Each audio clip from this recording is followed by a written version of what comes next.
काय का असे ना त्याला बोलू घ्या आपण. दिवाण साहेब अरे राम राम परमेश्वर. वा वा वा वा सगळे गावकरी जमवून आलात. काय काढलं? नवं काढले सकाळी मिळेल मला इथे जो. काय रे हा सट्टा खेळतो का रे हा? आणि तुला आकडे तर नाही विचारलं. वा तुम्ही सांगा काय काढलं? म्हणजे यावर्षी आपल्याला यात्रा भरवायची गावाची. म्हणजे तुम्ही रात्री मिटिंगला नव्हते याचा अर्थ तुम्ही मिटिंगला नव्हते रात्री. हो मिटिंगला काय नव्हतं, आम्ही लग्नाला गेलो होतो. अहो रात्री गावात मिटिंग झाली. हे सुद्धा लग्नाला गेलो होती. मिटिंग झाली मिटिंग गावात झाली. मग आम्हाला कल्पना नाही. सर्वानुमते ठराव मंजूर झाला. कसा? चालू वर्षी सालाबाद प्रमाणे परमेश्वराची यात्रा भरवायची. आणि यात्रेनिमित्त गावकऱ्यांच्या करमणुकीसाठी तमाशा मागवायचा. ती परंपरा आहे ना. असं सर्वानुमते ठराव मंजूर झाला. पण मीटिंग मध्ये माळकरी लोकांनी गोंधळ घातला. काय गोंधळ घातला? माळकरी म्हणे का रे बाबांनो, प्रत्येक वर्षी तुम्ही तुमच्यासाठी तमाशा मागवतात.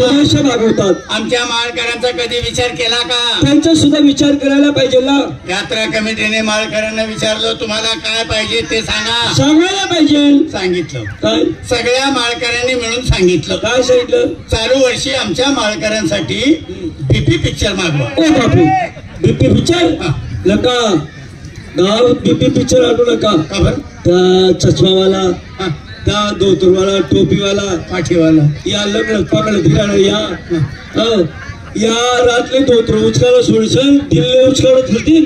अरे अरे अरे काय अर्थाचं गैरअर्थ आहे. अहो तुझं शिक्षण कमी आहे. कसं काय? बी आणि पी हे दोन्ही शब्द इंग्लिश आहेत आणि शॉर्ट आहेत. याचे लॉंग फॉर्म बघा किती सुंदर आहे. सांगा भाऊ. बी म्हणजे भक्त. पी म्हणजे प्रल्हाद. बी म्हणजे भक्त. पी म्हणजे पुंडलिक. भक्त प्रल्हाद किंवा भक्त पुंडलिक असा चित्रपट मागवा. आणि तुम्हाला काय वाटलं बीपी म्हणजे काय? भाऊ हे अरे ऐक रे, हे तुम्ही एक काम करा, याचा मोबाईल फोडा, ती मेमरी माझ्याकडे द्या. फरक पडू द्या. तमाशा आणायचंय ना, बाकीच्या भानगडी बंद करा. गडो तमाशा आणायचं, दारू बंद करा. नुसता तमाशा करून बोलणार नाही, माहिती का? बरोबर आहे. आपलं जे ते सोडू नका. मागच्या वर्षी मी केवढा गोंधळ झाला. आपण तमाशा आणला, पोरांनी दारू पिली, दारू पिऊन मारामारी केली. अरे मारामारी बंद करतो कोण नाही तर दुसरीकडे ठोकाठाकी चालू. आता ती आवरली तर इकडे उपटा उपटी सुरू चालू. यार काय साध्या भानगडी आहे का? मारामारी, ठोकाठोकी, उपटा उपटी एकच झाला ना. आपण एकच आहे. बरं काय म्हणतो तुम्ही? दारू बंद करा. दारू बंद करा. शस्त्र मागायला बंद करा. दारू सोडा, संसार जोडा. दारू सोडा, संसार जोडा.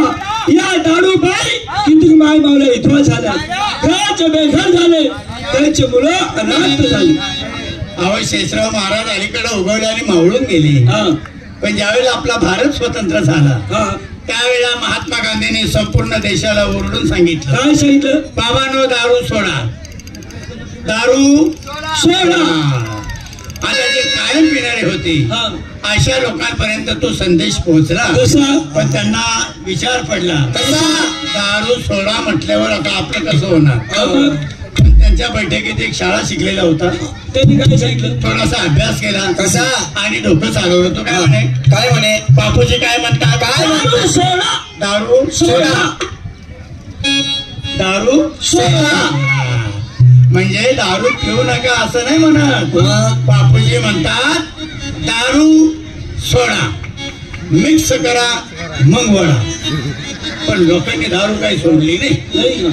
97 में सदबरा, 98 में कालबरा, 99 में बिला बचे, 100 में जय जयकार. एका बातमीने सांगितलं होतं. काय सांगितलं होतं? काय सांगितलं?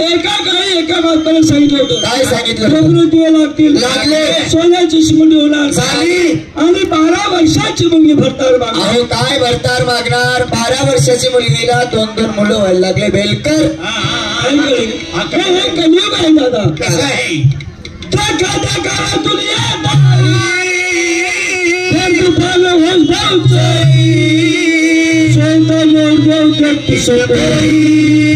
काका खेळली गरी अशी बाकी गई रे काळी तडे देव काय करी